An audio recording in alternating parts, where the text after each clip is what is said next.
Welcome everybody. Once again, we are going to explain every cryptocurrency on 2028. Okay, let's start explaining this step by step. We have to put some basics about this cryptocurrency on this XDC crypto. Okay, let's put a trend line here and another trend line here.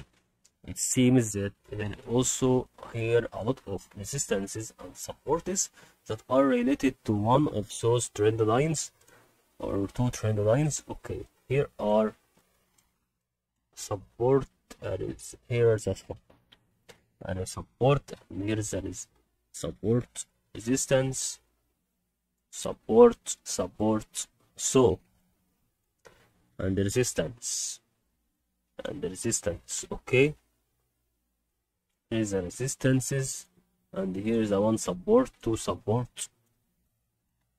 So we have to see what's going on with one of those trend lines. Let's take the trend line which is from the below here.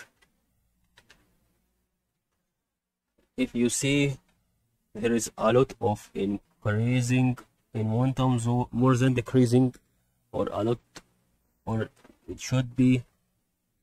Okay, every time it increases, it decreasing on the another side. If it decreasing on another side, it's still decreasing, and increasing on this side, and then increasing on this side, and decreasing once again, and decreasing. So what should we know about that? It's that, and when you see that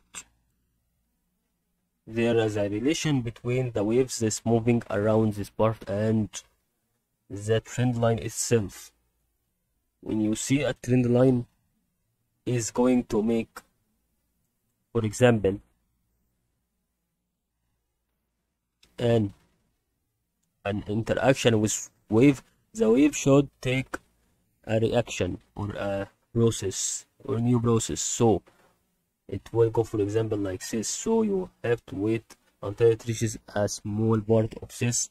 For example, you see this small part, okay, it's going to make like this, and it continue increasing in momentum and makes another small part, but it didn't decide for what is going on, if it continue to increasing or not. So it didn't continue to increase, and then decreasing in momentum once again. That's what we wanted to explain on XDC, and you have to put this relation that we explained here on the another parts that we have done.